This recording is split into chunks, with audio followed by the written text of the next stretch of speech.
Assalamualaikum warahmatullahi wabarakatuh. Alhamdulillah, alhamdulillahilladzi arsala rasulahu bil huda wa dinil haq liyudhhirahu 'ala ad-dini kullih wa kafa billahi shahida. Asyhadu an la ilaha illallah wa asyhadu anna Muhammadan 'abduhu wa rasuluhu la nabiyya ba'da. Allahumma shalli 'ala Muhammad wa 'ala alihi wa sahbihi wa man tabi'ahum bi ihsanin ila yaumiddin, amma ba'du. Kita bersyukur kepada Allah atas segala nikmat yang diberikan oleh Allah kepada kita semua, terutama sampai pada petang hari ini kita masih diberikan kekuatan iman dan Islam. Kita masih diberikan kesehatan serta kesempatan sehingga kita masih bisa melaksanakan kewajiban kita sholat maghrib berjamaah, dan kita lanjutkan dengan mengkaji agama Allah Subhanahu wa Ta'ala. Mudah-mudahan kesempatan semacam ini senantiasa diberikan oleh Allah kepada kita semua sampai nanti kita menghadap kepada Allah yang tentunya dalam posisi husnul khatimah. Salawat salam tetap terlimpahkan kepada Rasulullah Muhammad sallallahu alaihi wasallam sebagai khatamul anbiya wal mursalin, penutup para nabi dan rasul yang tidak ada nabi lagi sesudah Nabi Muhammad sallallahu alaihi wasallam. Baik Bapak Ibu, kita lanjutkan kajian Asmaul Husna kita. Kita nyampe di Al-Qawiyyu, yang setelah itu ada Al-Matin. Jadi Al-Qawiyyu digandeng dengan Al-Matin kalau di dalam kitab ini, karena Al-Qawiyyu dengan Al-Matin itu ada kaitannya sangat-sangat erat. Biasanya orang-orang itu kalau kiritan itu ya Qawiyyu yang Matin, ya Qawiyyu yang Matin. Kalau untuk Al-Qawiyyu itu sering dimaknakan begini: alladzi la ya'jizuhu syai'un wa la yaghlibuhu ghalibun. Tidak ada satupun yang bisa melemahkan Allah. Tidak ada satupun yang bisa memperdaya Allah. Tidak ada satupun yang mengalahkan Allah. Itu namanya la ya'jizuhu syai'un wa la yaghlibuhu ghalibun. Tidak mungkin yang namanya Tuhan itu dikalahkan oleh manusia. Tidak mungkin. Apalagi kemudian ada Tuhan yang dihudani lalu dibunuh. Tidak mungkin. Tidak mungkin. Secara logika seperti itu. Maka yang namanya Allah, namanya Tuhan itu sifat wajibnya itu adalah dia adalah tidak boleh dikalahkan oleh apapun, siapapun, makhluk apapun dalam segala hal, termasuk di dalam masalah irodah. Dalam masalah irodah itu Allah tidak bisa dikalahkan. Ketika seorang manusia itu punya irodah yang kuat, punya cita-cita yang kuat, punya keinginan yang kuat, dia kemudian punya ikhtiar yang kuat, maka dia tetap juga tidak akan bisa mengalahkan takdirnya Allah, keputusannya Allah. Jenengan berupaya untuk mendapatkan sesuatu, sudah segala upaya sudah dilakukan, tapi kalau Allah itu berkehendak tidak terjadi, ya tidak terjadi, karena Allah tidak mungkin dikalahkan oleh kehendak manusia. Jadi seperti itu. Fir'aun yang punya bala tentara yang begitu luar biasa Fir'aun itu pokoknya segala-galanya Fir'aun itu, tapi yang tetap mereka mengalami Gusti Allah. Namanya makhluk sama Al-Khaliq itu tidak bisa. Siapa lagi? Raja Namrud, kekuatannya juga luar biasa, dia tetap tidak bisa mengalahkan. Maka kita di dalam kehidupan kita itu tidak bisa sok-sokan. Kalau dalam bahasa kita itu harus bermain dengan kemampuan yang kita miliki. kemampuan yang kita miliki, iradah, yang iradah itu apa sih iradah? Kehendak. Ya, kemampuan kita, keinginan kita, kehendak kita yoko-yoko tetap kudu manut terhadap kekuasaan Allah. Itu yang harus kita garis bawahi. Sehingga pas ketika di dalam kehidupan kita kok dilalah kemudian ada sesuatu yang tidak sesuai dengan keinginan kita, ya wis, memang Allah itu al-Qawiyyu gitu. Jadi kan ngotot ketinggalan Gusti Allah ya reksa. Dan jangan sampai kemudian ketika kita itu tidak mungkin mendapatkan apa yang kita inginkan karena terhalang oleh keputusan Allah, ya ojo kure, ojo mangkal. Karena dulu sudah bolak-balik saya bahas, Allah itu adil, Allah itu tidak mungkin berbuat demikian. Baik. Wala yaruddu qada'ahu rad, dan tidak ada satupun yang bisa mengembalikan, yang menolak keputusannya Allah. Tidak ada satupun yang bisa menolak keputusannya Allah. Yang kudu amrahu wa yudi qada'ahu bi khalqi. Allah itulah yang melaksanakan perintah-perintahnya. Allah itulah yang menjalankan keputusan-keputusannya fi khalqihi, di dalam makhluk-makhluknya. Jadi keputusan yang ditangani Gusti Allah, segala perkara itu yang ditangani Gusti Allah. Karena Allah itu kemarin dulu sudah kita bahas namanya Al-Malik. Masih ingat gak Al-Malik ya? Al-Malik itu Allah sebagai penguasa, Allah sebagai raja di raja. Lah kalau begitu yang berkuasa ya Gusti Allah, gandengannya itu. Ya'izzu man yasha atau yu'izzu man yasha. Gusti Allah itu memuliakan siapa yang dikehendaki. Umpamanya ada orang itu dalam pandangan manusia itu sepele, umpamanya begitu ya, dianggap hina, dianggap rendah. Kalau Gusti Allah memuliakan dia, siapa yang bisa membuat dia tetap rendah? Jadi kan ingat yang namanya Uwais Al-Qarni. Uwais Al-Qarni itu orangnya Masya Allah luar biasa.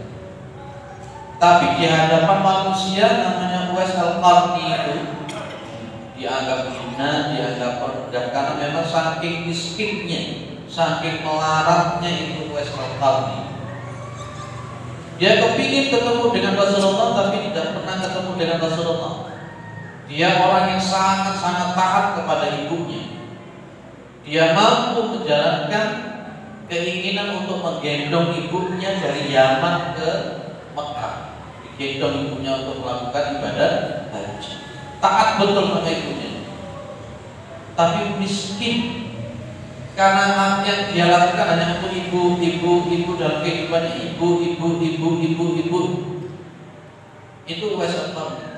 Jadi sehingga kalau Uwais Al-Qarni itu mendapatkan baju yang baru, katakanlah yang cukup panjang itu, dia tidak mau, dia tidak berani menerima pemberian baju umpamanya dari orang lain. Kenapa? Dia takut kalau dia nanti akan dibully, dihina. Karena pasti orang-orang akan mengatakan Uwais Al-Qarni pasti mencuri. Karena saking miskinnya itu Uwais Al-Qarni. Tapi justru Rasulullah Muhammad SAW itu menyuruh para sahabat, terutamanya Umar bin Khattab dan sahabat Ali bin Abi Thalib, untuk mencari Uwais Al-Qarni hanya untuk meminta doanya Uwais Al-Qarni. Jadi namanya Umar bin Khattab itu kan juga punya karamah, punya kemuliaan di hadapan Allah, di sisi Allah Subhanahu wa taala. Tapi oleh Rasulullah Muhammad SAW, para sahabat itu disuruh untuk mencari Uwais Al-Qarni. Kalau ketemu, disuruh untuk minta doa. Pas ketika Umar bin Khattab ketemu dengan Uwais Al-Qarni, ketika minta doa, Uwais Al-Qarni cuma mengatakan, "Loh, gimana posisinya ada yang lebih mulia kok malah minta didoakan oleh saya? Tapi Rasulullah sudah menyebut Uwais Al-Qarni ini adalah orang yang terkenal di langit, betul-betul dicintai oleh Allah, betul-betul dicintai oleh para malaikat. Itu Uwais Al-Qarni. Tapi di dalam pandangan manusia dia rendah, dihina, dibunuh. Maka di dalam riwayat itu pas ketika Uwais Al-Qarni meninggal dunia, yang mengurusi jenazahnya Uwais Al-Qarni itu luar biasa, dan tidak ada satupun dari rakyat, dari masyarakat itu yang kenal siapa yang mengurusi jenazahnya Uwais Al-Qarni. Tidak ada satupun yang tahu. Banyak yang mengurusi, dan tidak ada satupun yang tahu siapa. Maka ini loh Bapak, kalau kita bicara tentang waliullah, memang waliullah itu oleh Allah ditutupi, lebih banyak ditutupi. Kalau di dalam kitab tasawuf yang sering dibahas di pondok itu, waliullah itu seringkali ditutupi. Allah tidak akan menampakkan kewalian seseorang, dia hanya ditampakkan kepada orang-orang yang hatinya betul-betul bersih. Kalau ada orang yang ngaku wali, itu perlu dipertanyakan. Itulah yang dimaksud oleh Allah, yu'izzu man yasha. Gusti Allah itu memuliakan orang yang direndahkan. Direndahkan oleh orang, tapi kalau Allah memuliakan, sanggup Allah itu mengangkat. Sebaliknya Allah itu wa yudhillu man yasha. Allah itu juga sanggup untuk merendahkan orang-orang yang dikehendaki, meskipun dia dimuliakan di masyarakat, dimuliakan betul di masyarakat. Kalau Allah berkehendak dia itu jatuh, hina, rendah, habis. Yudhillu man yasha atau yu'izzu man yudhillu, dalam Al-Qur'an apa? Tu'izzu man tasha atau tudhillu man tasha biyadikal khair. Maka kemuliaan itu sebenarnya kalau dalam posisi al-qawiyyu yang nanti, kemuliaan itu terletak di tangan Allah Bapak. Terletak di tangan Allah. Kerendahan, kehinaan itu di tangannya Allah Subhanahu wa taala. Wong duwe motor, duwe omah, duwe pangkat, duwe kedudukan, kalau Allah menghendaki dia rendah, dia rendah. Kalau orang itu miskin, gak punya apa-apa, penampilannya sederhana, kalau Allah menghendaki mulia, mulia. Maka kita ini sebenarnya tidak layak untuk merendahkan orang, dan juga tidak layak untuk menjustifikasi seseorang itu mulia. Tidak boleh, tidak boleh. Karena itu masalahnya adalah di samping haknya Gusti Allah, yang kedua kita tidak mengerti sebenarnya dia itu koyo ngopo, kita tidak tahu. Hatinya dia kayak apa, tidak tahu. Kita mengatakan Pak dia itu soleh, dalam pandangan dohir kita mungkin soleh, tapi kita tidak ngerti pandangan batin dia itu kayak apa. BPIT kayak kedondong, hati ini ngeruwel welek, kita tidak tahu. Jadi tidak bisa kemudian kita itu mencap orang itu mulia dari sisi casing yang kita lihat dari sana. Dan juga kita itu tidak bisa melihat orang itu rendah hanya sekedar dari casing, itu tidak bisa. Tapi memang kebiasaan kadang-kala opo sing nang batin itu biasanya itu metu ning dohir. Biasanya, ini biasanya, tapi tidak semua seperti itu. Orang yang habati ning welek, ning jero ati ning welek, biasanya nanti yang muncul juga elek. Tapi ini bukan sesuatu kepastian, tapi kebiasaannya begitu. Makanya suatu saat salah seorang ulama itu diberitahu, dia itu bagus Pak, dia itu soleh, dia itu baik. Kalau tidak salah itu yang diberitahu itu adalah tepat. Kemudian beliau bilang, kamu sudah pernah melaksanakan muamalah dengan dia atau belum? Kamu sudah dagang, dalam bahasa kita sudah tahu dodolan transaksi muamalah dengan dia atau belum? Kok jujukannya ketika kamu mengatakan dia soleh baik? Artinya apa? Para ulama itu menegaskan, wong kita itu belum tahu serahu kalau dia, belum tahu bertransaksi dengan dia, belum pernah memberikan amanah kepada dia. Kok tiba-tiba kita menyatakan oh dia soleh? Jenengan akan paham betul seperti dikatakan oleh para ulama, orang yang itu soleh tenan memegang, lihat dia berdagang, lihat dia memegang amanah, lihat dia itu ketika berjanji, lihat dia itu kalau bicara. Karena memang kesolehan itu tidak bisa hanya dilihat dari sholat itu, Pak. Wih, ono wong sholat itu buat mantul sholat. Ternyata malah di luar sholat kita itu kayak jarang atau karuan. Loh ada model begitu. Maka ulama itu bilang jangan buru-buru menjustifikasi dia itu soleh, jangan justifikasi buru-buru dia itu takwa, lihat perilakunya begini, like ngomong begini. Makanya Nabi kan bilang ciri orang munafik ketinggalan, like ngomong itu senengane boros, sholatnya gendut tapi senengane berdusta, munafik gini. Yang kedua, wa'idha wa'ada akhlak, kalau berjanji dia ingkar. Posone berwendu tapi lek janji gak tahu tepat. Wa'idha tu'mina, apabila diberikan amanah dia ya tahajudnya berdino tapi tidak pernah amanah. Itu bertentangan total. Itu artinya casingnya saja dia yang mulia, tapi di hadapan Allah dia hina. Makanya pas ketika Rasulullah SAW ada orang itu mati dalam posisi habis perang, para sahabat mengatakan syahid ya Rasulullah, syahid ya Rasulullah. Nabi bilang terpokok dia itu neraka. Ya Rasulullah dia perang ya Rasulullah, badannya penuh luka ya Rasulullah. Nabi tetap bilang neraka dia itu. Padahal perang di tubuhnya penuh dengan luka, Nabi tetap mengatakan apa? Neraka. Itu yu'izzu may yasha. Gusti Allah yang memuliakan orang yang dikehendaki, wa tudillu may yasha, dan Allah itu yang merendahkan orang yang dikehendaki. Dan kita tidak boleh memuliakan diri kita dalam artian aku soleh, aku sepinter, amalanku sakeh, sholatku sakeh, maca Quranku sakeh. Ingat, bacaan Quran jenengan tidak bisa memasukkan ke surga. Sholat jenengan itu juga tidak bisa memasukkan jenengan ke surga. Tidak boleh. Lupa dari mana tu tak usah sholat. Lalu sing sholat itu berkaruan untuk surga kepada sing tak sholat. Tidak usah bergantung. Tidak boleh. Kalau dalam bahasa Al-Hikam itu namanya al-i'timadu al-amal. Ini saya diminta kemis genap habis sisa itu khusus ngaji Al-Hikam nanti insya Allah di UKP sudah dimulai insya Allah terus depan. Ngaji khusus tentang Al-Hikam. Kitab Al-Hikam itu kitab yang jeru, ya, bicara tentang seperti yang bicarakan kita. Namanya kitab Al-Hikam punya Syekh Al-Athaillah As-Sakandari. Insyaallah setiap Kamis genap habis isya di sana kita ngaji khusus tentang masalah Al-Hikam. Pelan-pelan kita. Ya mudah-mudahan aja nanti bisa terpaham ya.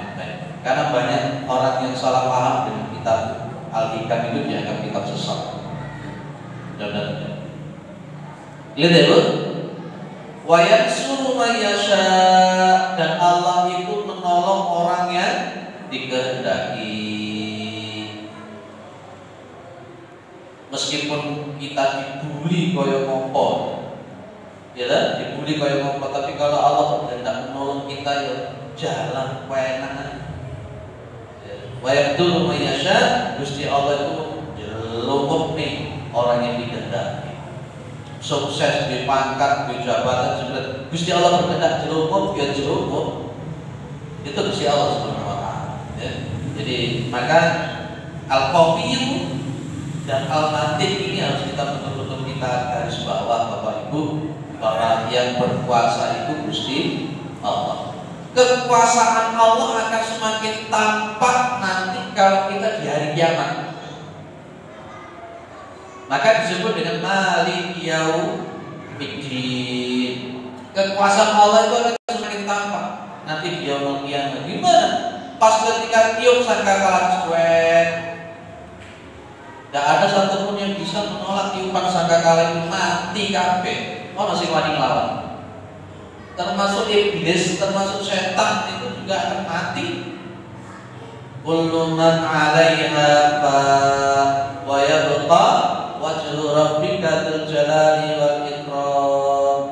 Maka digandeng oleh Allah, fa bi ayyi ala'i rabbikuma tukadziban. Akan semakin tampak kekuasaan Allah ya. Setelah dibangkitkan, setelah ditiup sangkakala, hancur alam semesta. Siapa yang mampu untuk menahan penghancuran alam semesta semuanya? Jangan percaya dengan film 2012 ya. Film 2012 tentang masalah kiamat ya. Kacau film itu. Itu film yang menggambarkan kiamat telah datang. Tapi yang menarik kalau masih selamat gitu kan lucu. Itu buatan orang kafir. Di yaumul kiamat begitu tiupan sangkakala cetet, idza zulzilatil ardu zilzalaha wa akhrajatil ardu athqalaha, bumi digoncangkan sehebat-hebatnya, semua bumi tanah akan mengeluarkan apapun isinya, mati semua, tidak ada satupun yang mampu mati. Semuanya mati seret. Tiup sangkakala yang kedua, tet, semua orang bangkit satu. Gak ada yang berani melawan. Gak ada satupun yang mampu. Sampai Masya Allah di dalam surah Yasin itu kan, min marqadina hadza ma wa'ada ar-rahmanu wa sadaqal mursal. In kanat illa sayhatan wahidatan bainahum jami'un ladaina muhdharun. Kaget orang-orang itu. Ditiup sangkakala kok podo tangi kabeh sudah dikirim kepada masyarakat. Tidak ada yang saling melawan, bisa tidak ada. Masing-masing itu mereka akan mempertanggungjawabkan. Al-Qawiyyu al-Matin yang Allah akan semakin tampak nanti di hari kiamat. Lah segini gila sing urip ning dunya ini sing sok-sokan ya. Iki aku sing kuat, iki sing kuat, aku duwe, aku duwe awak sing apik, aku bedino fitness sing ketok sok-sokan. Untuk barang mulai mati kira-kira bisa melawan. Makro buka gak perlu aku jadian. Kita buka kitab ngopo dan perlu jadian. Sopo sing bisa melawan? Kapan? Jenengan mati kapan? Tidak mesti dulu ya. Nanti malam mati siap tidak? Nanti malam mati siap. Lah kalau kita bertauhid kepada Allah itu, siap dan siap itu siap. Loh Pak, saya itu orang duwe ngamal sing apik to Pak. Ya justru karena kita tidak punya ngamal sing apik niku, mulai saiki detik iki ngamal sing apik. Kalau saya pasrah, kapanpun diambil ya wis, Allah itu Al-Qawiyyu Al-Matin. Kapan dijupuk ya wis sakarepe Gusti Allah, wong Gusti Allah itu sing duwe nyawa. Lah ngapain kita grundel? Waduh aku wedi rek mati. Lah apa kok wedi? Ketika ketemu dengan Tuhan Allah yang kita cintai, ketemu dengan orang, ketemu dengan zat yang kita cintai kok malah gak gelem. Jadi kan cinta karo Gusti Allah kemenangan. Biasanya jenengan itu lek ketemu karo orang yang dicintai sewenang to. Lah jenengan jadi cinta karo Gusti Allah. Lah saiki jenengan diharapkan oleh Allah untuk ketemu dengan Allah yang jenengan cintai. Untuk pergi pasal anak turun, jatuh nyawa Israel, ya Allah. Makanya Ibu, Bapak, jenengan lek turu itu ada etika-etikanya. Etika yang pertama itu lek pas kate turu wudu seperti wudunya orang sholat. Jadi kan buka di kitab Sahih Adab Islamiyah, riwayat Imam Al-Bukhari. Kalau mau tidur itu wudu kemudian diawali dengan miring ke sebelah kanan. Miring ke sebelah kanan, tangan kanan itu diletakkan di pipi sebelah kanan. Miring sebelah kanan sambil membaca Bismika Allahumma ahya wa bismika amut. Tapi sebelum jenengan berbaring, sebelum berbaring ke tempat tidur itu, tempat tidur jenengan itu jenengan kebasi. Ya orang Jawa bilang dikebasi dengan membaca Bismillahirrahmanirrahim. Karena kata Rasulullah, karena seseorang itu yang mau tidur dia tidak ngerti di tempat tidurnya itu apa. Karena memang kalau di dalam hadis Rasulullah, orang itu kalau masuk ke rumah tidak membaca Bismillah, itu setan ikut nginep di rumah itu. Kalau ada kita makan itu makan minum kita tidak baca Bismillah, maka setan setan jin ikut makan. Kalau ada orang itu tidur tidak membaca bismillah, maka setan akan tidur ikut, jin ikut tidur di tempat tidur itu. Kalau ada orang itu melakukan hubungan suami istri gawe anak, nggak membaca bismillah, maka setan jin ikut urut lembut di dalam melakukan hubungan suami istri. Makanya lepas anak sampean wablek dak karu-karuan iku. Eling yen jenengan gawe iku ora. Lho betul. Jenengan buka lagi di Sahih ada Islamnya. Nah, posisinya seperti ini, maka adabnya itu ya. Kalau mau tidur duduk. Kemudian matikan lampu, terutama yang ada hubungannya lampu-lampu itu dimatikan. Kemudian yang ketiga, sebelum tidur kebasi dengan membaca bismillah nama Allah Subhanahu wa taala. Setelah itu mengawali tidur itu miring ke sebelah kanan, pipinya itu di tangan itu ditaruh sebelah tangan. Plek gitu. Dengan membaca bismika Allahumma ahya wa bismika. Kalau umpamanya ingin menambah bacaan, bacalah Al-Ikhlas, Al-Falaq, An-Nas di dua telapak tangan ditiupkan, kemudian diusapkan ke seluruh tubuh, dimulai dari kepala, kemudian ke muka, kemudian ke seluruh tubuh 3 kali. Kalau umpamanya ingin menambah, baca dengan bacaan ayat kursi. Insya Allah dengan bacaan ayat kursi itu kemudian akan ditolong dengan izin Allah Subhanahu wa taala. Hadisnya sahih. Kebetulan tadi pagi saya membahas tentang adab bernaum, adab ketika mau tidur.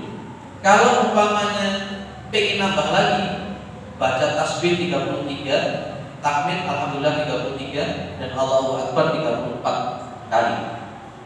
Kalau pengen mau menambah lagi, membaca Al-Baqarah akhir-akhir, yakni apa itu? Lillahi ma fis samawati wa ma fil ardi sampai terakhir. Itu etika yang tidur. Etika lemanten aja jalan dulu. Ya, tapi insya Allah STW ini kita gak mikirin ngono insya Allah apa. Kalau di Masjid Fatimah itu saya bilang, ayo podo-podo ngadep neng kiblat, maca pikiran berbujur. Podo-podo maca insya Allah. Itu etika. Itu etika. Ya. Makanya lepas semuanya dan jenengan posisi begitu. Ketika mau tidur itu melakukan etika-etika itu, ya mudah-mudahan pas ketika tidur nyawa itu cukup itu mudah-mudahan dalam posisi husnul khotimah. Lah saiki ora yang turu wudu ya ora, donga ya ora. Kadang turune dalam posisi junub. Loh Pak, apakah posisi dalam posisi junub kita tidur bagaimana? Kalau posisi kita harus melakukan suami istri, kepingin tidur lagi, maka yang dicontohkan oleh Rasulullah memaaf, membasuh kemaluan, kemudian berwudu, kemudian tidur. Kalau memang tidak ingin mandi, itu riwayat yang sahih di dalam kitab Al-Islamiyah. Kitab itu belum kita kaji di sini sama sekali, belum.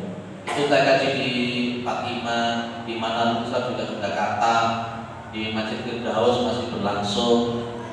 Besok ini akad yang keempat Al-Falaq dan kita kitab itu juga. Karena memang ini dibahas keseharian. Jadi beberapa hijab nyatir juga kitab itu.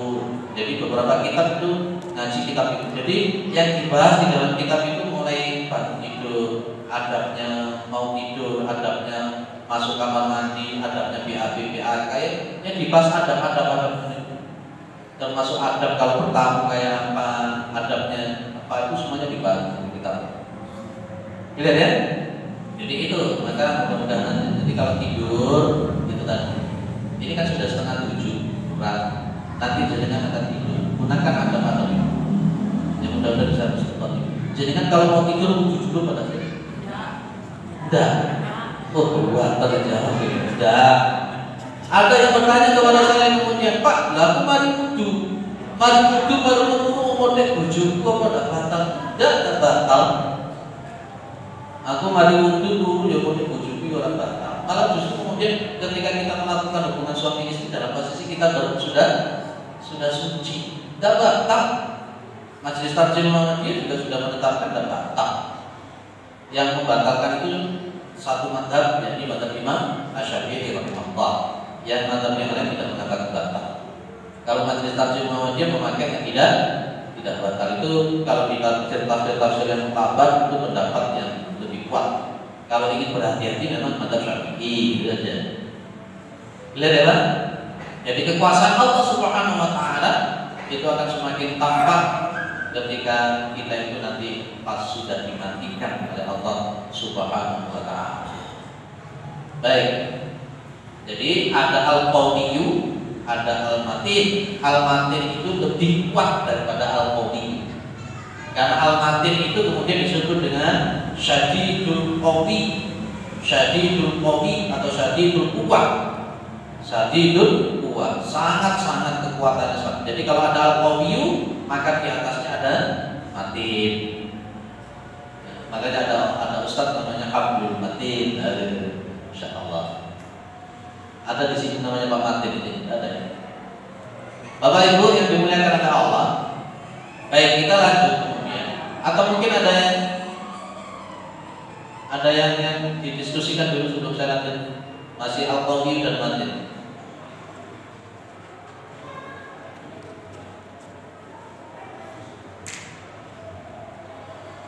Tidak ada? Masya Allah. Paham 100%. Paham 100%. Masya Allah. Yang terpenting kita tahu dulu. Yang terpenting kita tahu ilmunya dulu. Dan terus kita berdoa kepada Allah, mudah-mudahan bisa ngelakoni. Itu aja. Makanya memang kalau ngaji model jeruan ini memang perlu pembiasaan. Dan supaya bisa biasa itu kumpulono wong sing saleh. Lah mari ngaji ini pada kumpulan sing kursal. Itu yang disebut oleh para ulama dengan mujalisatus sholihin, duduk dengan orang-orang yang saleh. Yopo-yopo namanya tabiat, namanya karakter itu bisa menular. Jenengan gak rokokan. Marang-marang berdino dulu, gua ambil rokokan. Dia coba setahun ya dulu ambil rokokan. Kira-kira rokokan apa dah kira-kira? Nah itu, saya sudah tahunan mulai dari dulu tidak pernah merokok, alhamdulillah dengan izin Allah. Tapi aku ada tahu kumpulan di rokokan, ya alhamdulillah sempat. Tapi pas ada ngaji, ada ngajian yang itu memang orangnya merokok-rokokan, tapi alhamdulillah sampai hari ini kuat ya untuk rokokan. Ya, baik. Kita lanjut bukti-bukti min syawahidil qawi. Di antara bukti-bukti bahwa Allah itu adalah al-qawiyyu wa min syawahidi quwwatihi, dan di antara syawahid-syawahid bukti-bukti daripada kekuatan Allah Subhanahu wa taala nasruhu li anbiya'ihi wa ta'iduhu li awliya'ihi wa fil qisasil anbiya'i fil Qur'ani khairu syahidi ala hadza qala Allah ta'ala falamma jaa'a amruna najayna salihan walladzina amanu ma'a, dan seterusnya. Jadi di antara bukti-bukti kekuatan Allah Subhanahu wa taala itu Allah menolong para nabi-nabinya dan Allah menguatkan para wali-walinya. Allah menguatkan nabi-nabi itu dengan mukjizat. Dan Allah menguatkan wali-wali Allah itu dengan karomah. Kalau untuk Nabi, buat Masya Allah, coba lihat Nabi Allah Ibrahim diobong murid-murid. Secara logika ini namanya khariqul adat. Khariqul adat. Nabi Allah Ibrahim dibakar hidup-hidup dan mempan. Raja Namrud dan para tentaranya tentu pikir bikin Nabi ini diobong gak popo ya. Nah itu bukti kekuatan Allah. Nabi Musa alaihissalam itu tongkatnya dipukulkan pas ketika dikejar-kejar Firaun dan tentaranya, dipukul cetet. Yang namanya kemudian lautan itu kemudian terbelah, lewat di tengah-tengah sampai seberang. Firaun nyusul di tengah-tengah, laut tertutup lagi. Namanya Firaun laknatullah alaih, sambil tegap-tegap mengucapkan amantu bi Musa wa Harun. Paling malaikat itu mantau ya. Lalu ini lah kok gak beriman saja tegap-tegap di tengah laut, kok kata ngomong paling jujur malaikat. jenengan paling Jordan tidak seperti itu. Terus begitu ini loh, memang karakternya pelek karakter jeleknya manusia itu ketika dia itu dalam posisi sempit di baliling. Karakter pelek ini. Jadi pas begitu dia itu ada kesuksesan, ada kekuatan, wes lali, lupa. Tapi begitu dia itu loro, dia kayak stroke, dia kayak hilang ini merot, terus kan sadar. Itu elek manusia. Kira-kira malaikat menguatkan pada tambah dijejeli. Kon pingin ada duitmu akeh ini lali saiki merot-merot saiki ketelik. Makanya kita itu seharusnya kita itu dalam posisi kisarra wa dharra itu ini. Makanya saya berpikir saya bilang sama jamaah, rekreasi sekali-kali ke rumah sakit bagian saraf. Mau sing nincur-nincur, sing setruk-setruk gitu. Delok ini. Mumpung kita itu masih sehat kayak begini. Itu jeleknya orang kan begitu loh Pak. Ya, kadang-kadang harus digumuri lali kok. Tapi ada iso ini baru kayak kawet diitet-itet kayak bengkok-bengkok. Itu jeleknya manusia itu. Ya kayak sama tadi Firaun. Kekuasaannya luar biasa. Bani Israel anak laki-laki sembelih semua. Bayi lahir laki-laki sembelih, bayi laki-laki lahir sembelih Masya Allah. Tapi begitu dia ditenggelam dalam Nabi Gusti Allah baru sadar amantu bi Rabbi Musa wa Harun. Kira-kira paling dijejeli di malaikat Jibril. Saya khawatir jenengan nek ngono padha karo juga. Jadi kalau malaikat khawatir dari pas lagi loro megap-megap kayak ini ya Allah Gusti si malaikat jebul. Wah, begini nanti kok gitu. Saya khawatir begitu. Ada yang seperti itu di sini ada. Masya Allah. Masih melarat dia alhamdulillah, masih suki dia alhamdulillah, masih welek dia alhamdulillah, masih ayu dia alhamdulillah. Menurut itu ya supaya dompetnya tebel ya alhamdulillah, dompetnya tipis kalau duit ya alhamdulillah. Menurut itu supaya akhirnya murid itu gak gampang stroke, gak gampang mati, gak gampang merot. Bahkan bahasa sing atas-atas itu. Lek di atas ini ora sadar. Aku dhewe ya kok kadang itu. Lek dikanen. Clear ya, Bu? Allah menguatkan di anbiya'i, menolong hamba-hambanya namanya nabi dan rasul. Pakai apa namanya tadi? Mukjizat. Tapi kalau wali, kalau wali itu dikuatkan oleh Allah itu dengan karomahnya Allah. Tapi pesan saya jangan mudah untuk menyebut orang dia wali, jangan. Dan jangan juga jangan gampang-gampang menyebut aku wali. Oh iya wali. Lakukan telepon kan dia di wali murid Pak. Ini kan sekarang di YouTube itu kan lebih sekarang. Jadi wali. Mau benar-benar dianggap wali, ada yang seperti itu. Allah akan menolong wali-walinya Allah itu dengan karomahnya, Siapa yang pernah jadi wali itu ya macam-macam kita harus memahaminya. Tapi tidak gampang untuk jadi seorang wali. Dan jadi kan tidak usah aneh. Aku tak pilih tadi kita jadi wali, tak usah. Aku tak pilih tadi kita jadi ma'rifat. Ma'rifat itu bukan karena itu. Kapan-kapan kalau kita membahas masalah khusus masalah wali, khusus masalah ma'rifat, khusus masalah hakikat, insya Allah kapan-kapan kita akan bahas.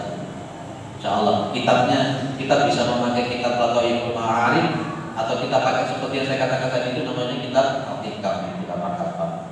Insya Allah. Tapi kira-kira kuat atau tidak ngaji seperti itu.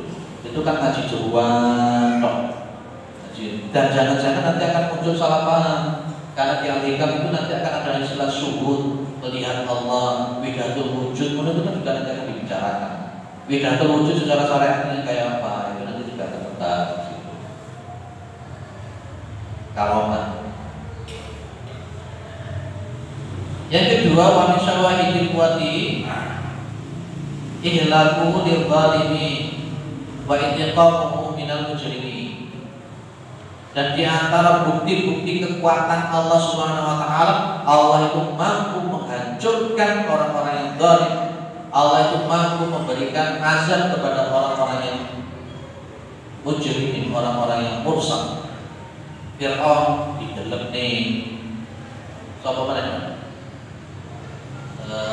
Nabi Lut. Nabi Lut ya? Betul ya? Kaumnya Nabi Lut itu loh. Tuh, kaumnya Nabi Lut dihancurkan sampai lelet seperti itu.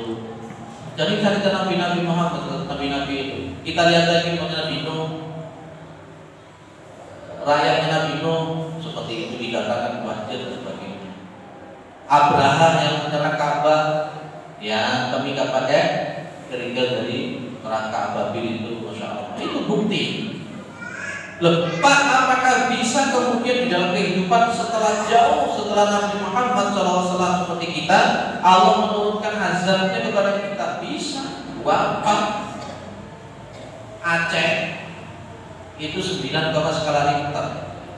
Cuma 9, skala Richter, ratusan ribu mati. Itu bukti kekuatan Gusti Allah. Siapa yang bisa nolong? Jadi laut sedemikian rupa cuma digoyang gitu ya Allah. Munggah banget. Habis. Palu, kurang apa Palu Sulawesi? Cuma berapa skala Richter gitu kan? Laut naik, gas ombak ratusan ribu mati. Itu bukti kekuatan Allah. Ada orang kaya, wis bodyguard macam-macam, mobilnya macam-macam, dalam hitungan detik habis kekayaannya. Itu bisa Allah seperti itu bukti kekuatan Allah. Tadi tidak ada satu pun yang bisa menolak. Wahyu sekombong dengan kecantikannya gampang disiram be air keras karo wong enak mlaku disiram sedang welek gampang Gusti Allah itu bukti kekuatan Allah Subhanahu wa taala. Ya, jadi inilah bukti-bukti kekuatan Allah dalam kehidupan kita. Ada orang yang saya itu sering dapat cerita-cerita orang-orang yang sakit-sakit dari istri saya, orang oknum-oknum, terutama orang-orang yang kena HIV/AIDS. Jadinya awalnya orang-orang itu jadi kurus, habis. Oleh Allah titik, orang langsung mati dan tapi Gusti Allah ya yang badannya keuangan yang matang begitu tahu di tempat tidur ya bisa selama. Kalau suntikan sekali satu suntik 1 juta, sekali suntik 1 juta, habis badan mereka itu. Jadi awalnya saya koyok ketek. Begitu kekuasaan Allah Subhanahu wa taala. Yang tadinya itu pejabat, hartanya banyak, bujuni wakil. Dia ternyata tak mampu untuk menahan yang namanya apa? Ihlakuhu lidzalimin. Allah itu sanggup untuk merusak orang-orang yang zalim. Allah itu sanggup untuk merusak orang-orang yang mursak. Maka ya, kapan Allah itu akan memberikan azabnya itu? Kalau kita memang kadang-kadang nggak iling-iling. Mohon maaf Bapak, kalau kita kaitkan intiqamuhu, azabnya Allah ini dengan ar-Rahman-ar-Rahimnya Allah itu kan ada gandengan. Menurut saya Gusti Allah itu saat durunge mengazab seseorang itu kan mesti dikit tondo-tondo diiling kondisi. Saya yakin itu Pak, yakin. Jenengan itu mohon maaf, moro-moro rambutnya putih. Ya, loh, kira-kira dikira rambut putih sampai Gusti Allah itu apa sih saja? Loh itu loh, sajane kan yo kilik kok iki. Oh, rambut wis putih kaya aku sakit putih. Agak putih. Saya mikir umurku 45. Tapi oleh Allah dikasih putih seperti itu. Berarti memang Allah sudah kasih sayang kepada saya itu sudah ditampakkan. Rambutku wis putih. Itu sudah meninggalkan dunia ini. Tapi wis tobat, kok sing ngakeh. Loh itu, apa mana biun rambutnya putih kabeh sing tobat-tobat. Bilang itu sing ngangkat babel yang memiliki kilo malu tambah gak kuat. Itu kan sebenarnya oleh Allah sebelum kita diazab oleh Gusti Allah kan sudah diikat di sini. Cuman kita ini kadang-kadang paham dengan sinyal-sinyal. Kalau dalam bahasa ma'rifatullah, bahasa ma'rifat kita kepada Allah itu, sebenarnya orang itu kalau sudah mulai sedikit nampak kepada kemarifatan kepada Gusti Allah, dia itu akan sanggup menangkap sinyal-sinyal dari Allah. Sinyal-sinyal dari Gusti Allah itu macam-macam, Pak. Ya kaya kemarin rambutnya merah-putih itu sinyal.